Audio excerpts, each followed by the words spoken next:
नमस्कार मंडळी, श्री स्वामी समर्थ। उद्या 27 नोव्हेंबरला मार्गशीर्ष महिन्यातला पहिला गुरुवार आलेला आहे। मार्गशीर्ष महिना हा खूप शुभ आणि पवित्र मानला जातो। या महिन्यात भगवान विष्णू आणि माता लक्ष्मीची विशेष पूजा केली जाते।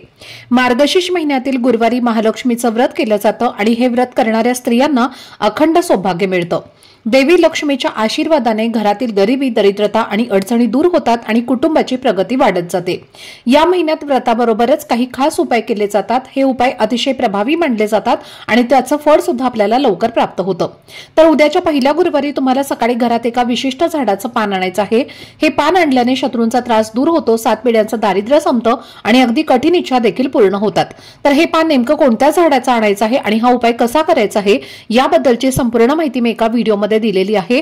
तो व्हिडिओ पाहण्यासाठी या व्हिडिओच्या खाली जो छोटासा त्रिकोण दिसत आहे त्यावर क्लिक करा, म्हणजे संपूर्ण माहिती तुमच्यापर्यंत पोहोचेल। धन्यवाद। श्री स्वामी समर्थ।